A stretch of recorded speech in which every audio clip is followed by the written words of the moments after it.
Billionaire Bill Gates receiving criticism for comments he made on Sunday about refusing to lift patent protections on COVID vaccine technology, arguing that the delay in international vaccine rollout, quote, is not intellectual property. It's not like there's some idle vaccine factory with regulatory approval that makes magically safe vaccines. You know, you've got to do the trial on these things. Every manufacturing process needs to be looked at in a very careful way. Democratic strategist, owner of JC Strategy, Jennifer Holsworth-Karp, Senior Director of Policy at the Conservative Partnership Institute, Rachel Bovard. They join us now to discuss. Rachel, let me start with you. We've been tracking this Gates phenomenon around this importantly because obviously there's all this conspiracy theory, microchip, etc. But it is kind of crazy that a single person has so much influence over the original vaccination process. People will remember his own seed money was largely used in order to boost that effort. I'm not saying that was bad, but there's consequences that come with that. And now we're seeing the same thing where the whims of a single person can decide what should be a government-wide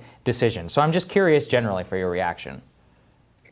It's billionaire exceptionalism. It's this weird habit that we have that if you've made money in one sector and you've invented a really good product, somehow it means you're good at everything, and that we should defer our government policy to your judgment. And, I really think it's shocking that he can say this when, the New York Times is running stories about India showing funeral pyres just all over the country from satellite pictures. I mean, you just see them burning their dead because this COVID pandemic is ravaging them. And we're no longer in a situation that we were in a year ago. We have a vaccine. We have the means not to just delay spread, but stop spread. Why we are not, rolling out the carpet to get this everywhere in the world, because we are there now. At the point in the country, we have, mass vaccine availability to Americans. It has always been the American way that once we are set, we share with others. And I saw yesterday, I think Biden is now going to start exporting 60 million doses of the AstraZeneca vaccine. That's American leadership. It's something we can do and we should do. Bill Gates' self-interest has no place here. Yeah. So Gates tries, I have a lot to say about this, Jen, you won't be surprised. Gates tries to frame this as like an either or. Like, we'd be better off doing, contributing to COVAX, which is the thing that he's been pumping, where basically rich countries donate to help fund the cost of vaccines. That doesn't deal with the supply issue. So there's no reason why we can't, as the Biden administration is doing now, lift the embargo on the raw materials, send over the tens of millions of AstraZeneca doses, which we are not using because it does not have approval here, as well as additional money to help fund vaccines, not just in India, but in the global south around the world. But he makes this claim like, it's not like there's magic factories around that they could just make this vaccine. Allow me to read to you from an AP article that we covered here recently, the opening paragraph. In an industrial neighborhood on the outskirts of Bangladesh's largest city lies a factory with gleaming new equipment imported from Germany. Its immaculate hallways lined with hermetically sealed rooms. It is operating at just a quarter of its capacity, and that is exactly because of the patent protection that Bill Gates and the US and the EU have gone to the mat to keep in place in spite of a WTO initiative and resolution that would move things in the other direction and dramatically increase supply. Furthermore, and then I will let you respond to all of this, Bill Gates has an ideological commitment to massive, not only monopoly power, but patent IP protection, because that's how he made his money. So it's not an accident that he holds these views. Yes, he's given a lot of money to help fund public health. That has given him extraordinary power, not just in public health here in this country, but around the globe. And this issue right here is why that type of billionaire exceptionalism, as Rachel put it, is such a problem. Yeah, well, first, let's point out that the need and use of his seed money is a failure of American government. We shouldn't have needed it. And if he wanted to run his own private program, well, that's fine. Far be it from me to get in the way of that. I think that Bill Gates has done a lot for vaccine competency over the years. Having said that, 100% this is about patent protection. Now, yes, there does have to be quality control in manufacturing and warehousing, as we saw even in Baltimore a number of weeks ago, that there can be a real problem with the production of a vaccine if things are not followed properly. That is not the case here.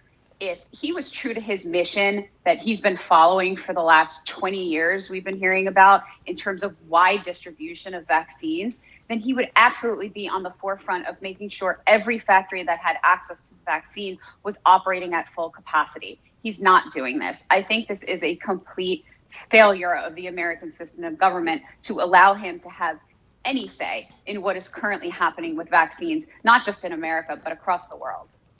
Yeah, and Rachel, I'm curious your response on this, because there's been a lot of conservative confusion around how to respond to the vaccine IP issue and more. And it's like you said, in terms of our record as American exceptionalism, if you just think from a soft power perspective and more, how should people think about that?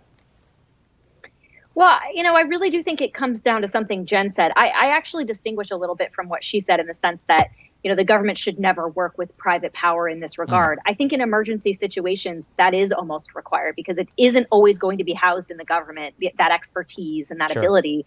And I don't think it should be, to be honest. So I do think that there needs to be that cooperation where it can exist. But it goes back to this problem that we have constantly, which is business is always going to be for its self-interest. And we keep running into that same wall over and over and over. So those terms have to be clear, because we have to look at something like Operation Warp Speed and say, yes, it's a success.